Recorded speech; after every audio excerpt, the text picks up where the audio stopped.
everyone, my name's Annie. I'm one of the yoga teachers at the Burning Wheel School of Yoga.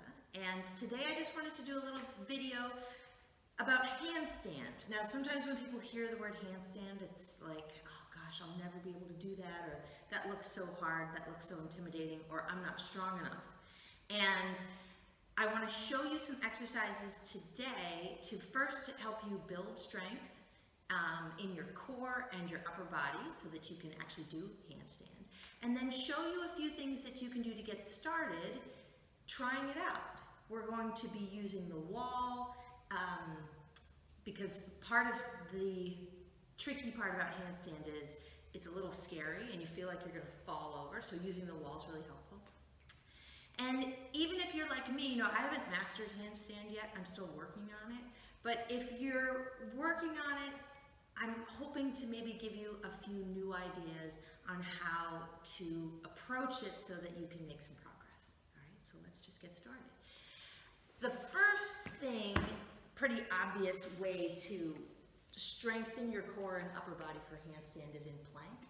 So if you work on doing plank correctly, you will build the right amount of strength in your lower abdominals, which is where you really need it, and in your shoulders and your arms, back, and chest. And believe it or not, when you're hopping into handstand, you actually need leg strength too, especially if you're doing it from downward facing dog. So plank is great because it works all the muscles in your body, and you can work up to holding it for quite some time.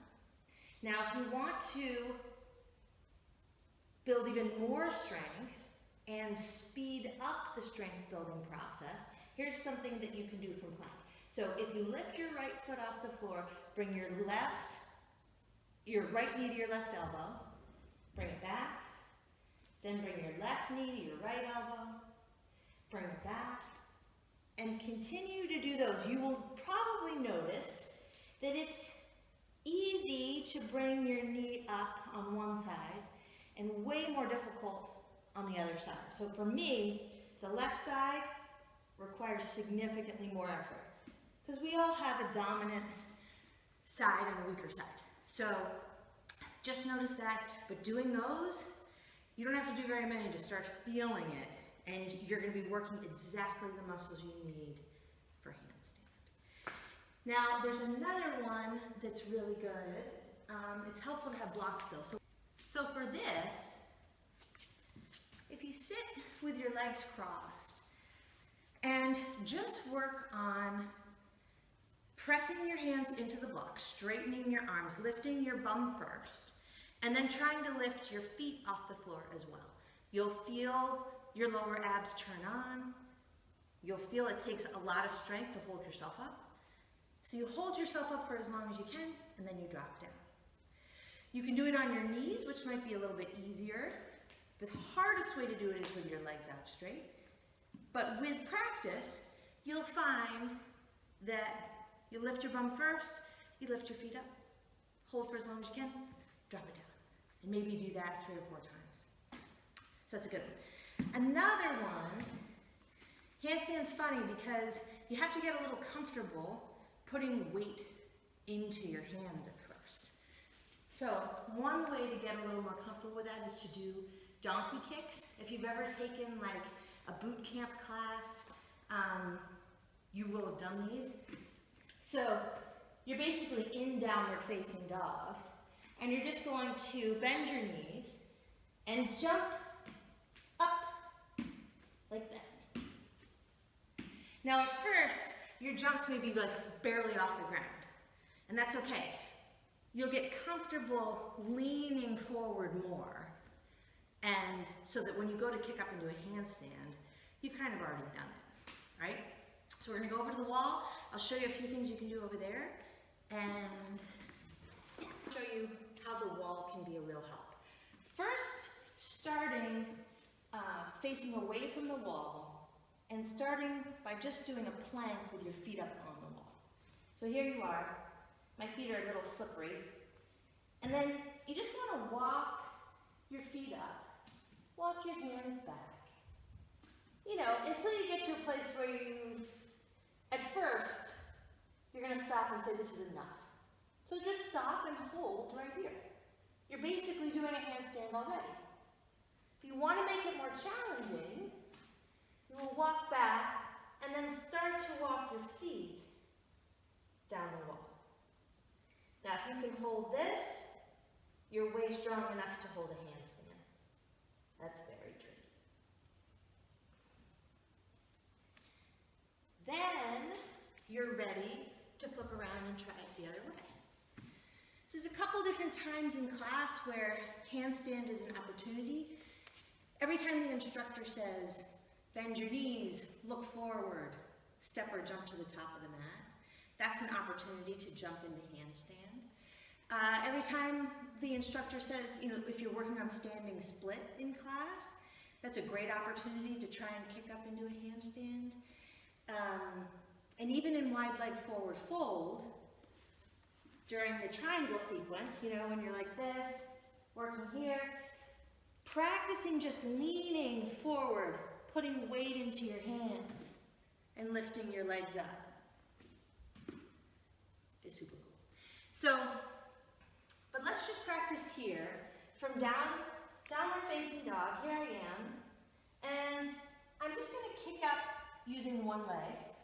I'm going to bend one leg, kick up. The walls can catch me. Now, once I'm here, I'm looking straight down at the floor. I'm pushing through my shoulders, right?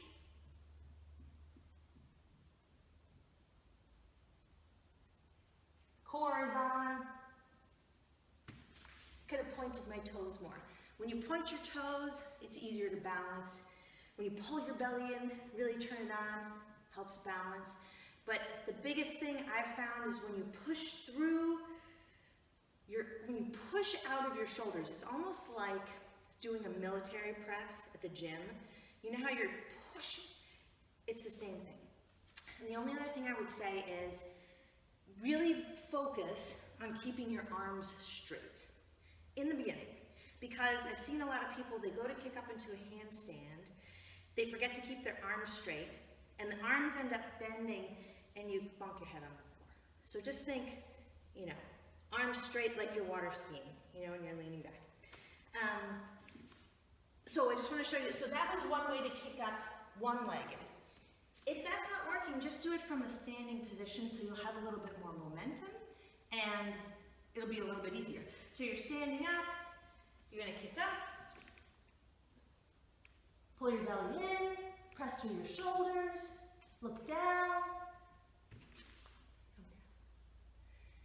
and then the other way, remember I said when you're in downward facing dog and the instructor says, lift your heels, bend your knees, look forward, get ready, jump to the top of the mat.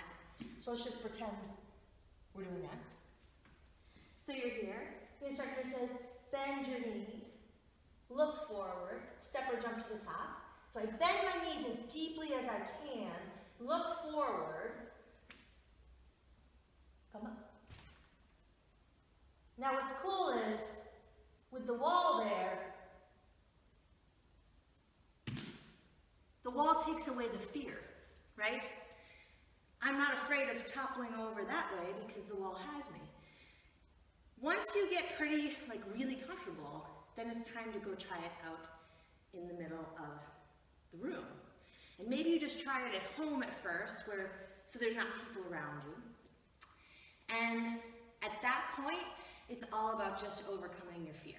And the way to overcome it is just by practice.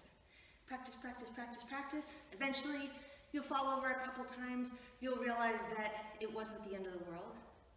And then you'll be doing it in class. So, it's pretty cool. I hope this was helpful. I wish you luck on your handstand journey. And have a great day. See ya.